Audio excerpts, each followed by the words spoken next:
جوہر سر، سب سے پہلے تو یہ بتائیں کہ ایک طرف جو ہمیں ابنائے ہرمز کو لے کے آپٹکس دکھائی دے رہے ہیں، کشیدگی دکھائی دے رہی ہے، on the other hand Abbas Araghchi صاحب جو ہیں وہ پاکستان کے ذریعے ہونے والی بات چیت میں پیش رفت کی تصدیق کر رہے ہیں. یہ ایک کنٹراسٹ نظر آ رہا ہے، ایک طرف بات چیت ہو رہی ہے، ایک طرف کشیدگی ہے. آپ کیا دیکھ رہے ہیں یہ سارے معاملے کو کہ یہ معاملہ کس طرف جا رہا ہے؟ کیونکہ ایک طرف ہمیں کشیدگی بھی دکھائی دیتی ہے، آن دا ادر ہینڈ بات چیت کی پاکستان کو کریڈٹ بھی دیا جاتا ہے کہ پاکستان کے ذریعے بات چیت ہو رہی ہے. ہاؤ ڈو یو سی دس؟ جی بالکل، دیکھیں اس وقت ظاہر ہے دونوں سائڈ پوسچرنگ بھی کر رہی ہیں، اپنی بارگیننگ پوزیشن بہتر کرنے کی کوشش کر رہی ہیں مختلف طریقوں سے. اس میں امریکنس نے جو ابھی ایکشن شروع کیا ہے اپنا ہرمز پہ، حالانکہ وہ کہنے کو تو وہ کہہ رہے ہیں کہ یہ ظاہر ہے ایک ہیومینیٹیرین پروجیکٹ ہے، جس کو پروجیکٹ فریڈم کا انہوں نے نام دیا، کہ وہاں پہ جو 2000 اسٹرینڈڈ شپس ہیں ان کو وہاں سے نکلوایا جائے، کیونکہ وہاں پہ ان میں کوئی 20,000 کے قریب عملہ ہے جو اس وقت ظاہر ہے بڑی ناگفتہ بے حالت ہے ان کی، کیونکہ وہ 2 مہینوں سے ان کے جہاز وہاں پہ پھنسے ہوئے ہیں. لیکن ساتھ ہی ساتھ اس میں ایک اسٹریٹجک پہلو بھی ہے، اس کا ٹیکٹیکل ایلیمنٹ بھی ہے.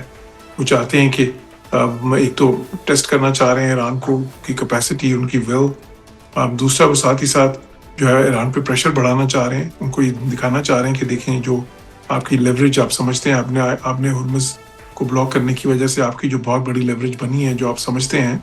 تو ہم نے ایک تو بلاکیٹ کر کے اس کو کم کر دیا ہے، اور دوسرا یہ ایکشن کر کے ہم اس کو اور بھی کم کر دیں گے. جوہر صاحب، لاسٹ نائٹ ایران کی جانب سے فجیرہ آئل ریفائنری پر ڈرون حملے اور you a E per 4 missile داغے جانے کی خبریں سامنے آئی ہیں، جن کی آج پاکستان کی طرف سے مذمت بھی کی گئی ہے. وزیر اعظم شہباز شریف نے سیز فائر کا احترام کرنے کی اپیل بھی کی ہے. ان حملوں سے خلیجی ممالک اور ایران کے درمیان تنازع کتنا شدید ہو گیا ہے؟ دیکھیں یہ بہت ہی افسوس ہوا ہے سارے کانفلکٹ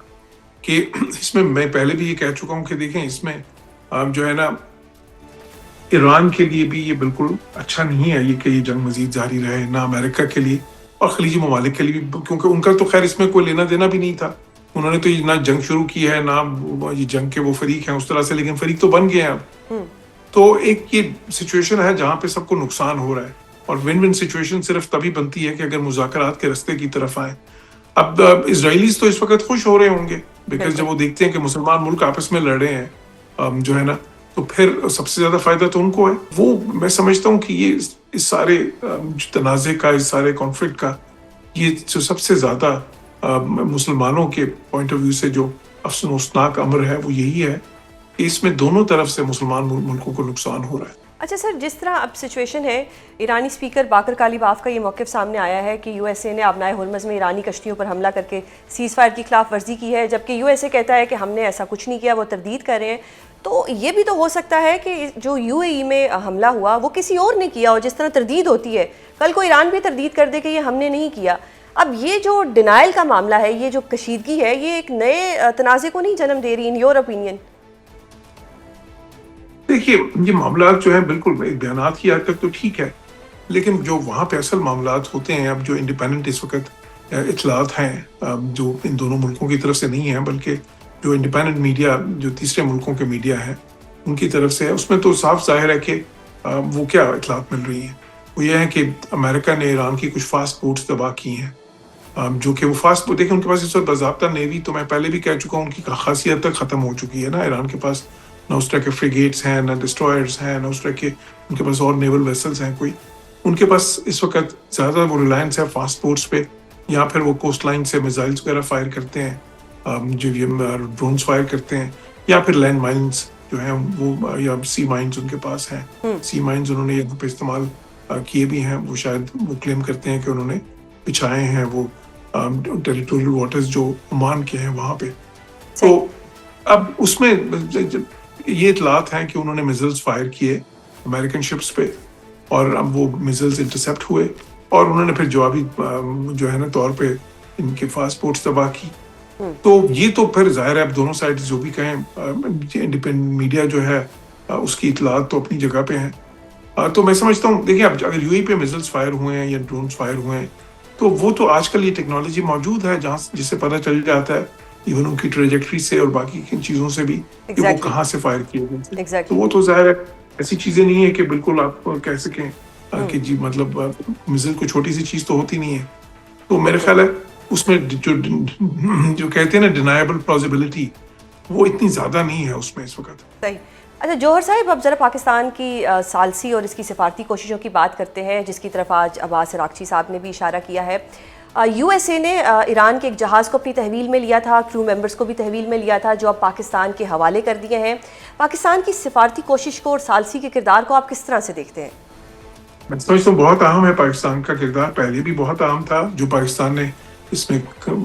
کامیاب سفارت کاری کی ہے اس کی اہمیت تو دنیا جانتی ہے۔ جس طرح سے ان کو ایک برنک آف ڈیزاسٹر سے، ایک تباہی کے دہانے سے ان کو لے کے آئے مذاکرات کی میز پہ،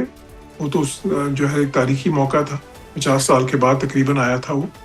تو ابھی بھی پاکستان کا رول جو ہے، دیکھیں کہ ڈائریکٹ بات چیت تو چل رہی ہے نا بالواسطہ طور پہ، جس میں کہ میسیجز کے تھرو جو پروپوزلز دے رہے ہیں، کاؤنٹر پروپوزلز ہیں، وہ سب پاکستان کے توسط سے ہی ہو رہا ہے۔ میں سمجھتا ہوں کہ بہت ہی اہم ہے، اور اس چیز کا امکان بھی ہے کہ اگر دوبارہ یہ کسی اور فریقین مانے اور دوبارہ مذاکرات، جو فیس ٹو فیس مذاکرات کرنے پہ تیار ہوئے، تو مذاکرات کی میز پہ دوبارہ پھر پاکستان کے توسط سے ہی آئیں گے۔ تو اس لیے میں سمجھتا ہوں کہ پاکستان کا رول بہت اہم ہے، بہت کامیاب بھی رہا ہے، لیکن اب یہ ان ملکوں پہ منحصر ہے کہ اس سے وہ کتنا فائدہ اٹھاتے ہیں۔ کیونکہ دیکھیں، میں یہ سمجھتا ہوں کہ یہ ایک لوز لوز سچویشن ہے، یہ کانفلکٹ اس وقت سارے فریقین کے لیے، بے شک وہ امریکہ ہو، بے شک وہ ایران ہو، بے شک وہ خلیجی ممالک ہوں۔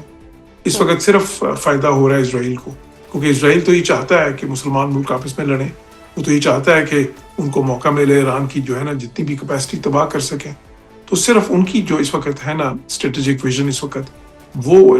جو ہے نا اس کو فائدہ پہنچ رہا ہے، باقی تو سب کو نقصان ہو رہا ہے۔ امریکہ کا بھی نقصان یہ ہے کہ ان کو دیکھیں $40 ارب تو ابھی تک خرچ کر چکے ہیں وہاں پہ۔ امریکہ کے اندر تیل کی قیمتیں جو ہیں پیٹرول پمپس پہ جو ان کے جس کو گیس اسٹیشنز کہتے ہیں، اس پہ گیس جو ہے اس کی قیمتیں جو ہیں کہاں تک پہنچی ہیں، $3 سے بڑھ کے کوئی $4.5 تک پہنچ گئی ہیں، امکان ہے کہ 5 تک چلی جائیں گی۔ وہاں پہ پاپولیرٹی گر رہی ہے، غیر مقبولیت بڑھ رہی ہے پریزیڈنٹ ٹرمپ کی۔ تو فائدہ تو ان تینوں ملکوں میں سے کسی کو بھی، ان تینوں فریقین میں سے کسی کو بھی نہیں ہے، بلکہ باقی ساری دنیا کو دیکھ لیں۔ میں کہتا ہوں آپ پاکستان کو دیکھیں، پاکستان کو اس وقت کتنا زیادہ اقتصادی نقصان ہو رہا ہے۔ بالکل خلیجی ممالک میں ہمارے تو دیکھیں لاکھوں کے حساب سے ورکرز بھی ہیں، اگر وہاں پہ جنگ ہوتی ہے، خلیجی ممالک اس کی لپیٹ میں آتے ہیں، تو اقتصادی طور پہ تو ہمیں ظاہر بہت بڑا خطرہ ہوگا ہی، لیکن جو ہمارے وہاں پہ ورکرز ہیں، جو ہمارے پاکستانی وہاں پہ موجود ہیں، ایون ان کی بھی تو ظاہر ان کو جانی اور مالی خطرہ وہاں پہ ہوگا۔ تو اس لیے، اور پھر ساتھ ہی ساتھ پوری دنیا کے اقتصادی نظام کو اس وقت ایک شدید کرائسس کا سامنا ہے، ایک انرجی کرائسس دنیا فیس کر رہی ہے، ایک فوڈ کرائسس ایمرج کر رہا ہے، کیونکہ وہاں سے صرف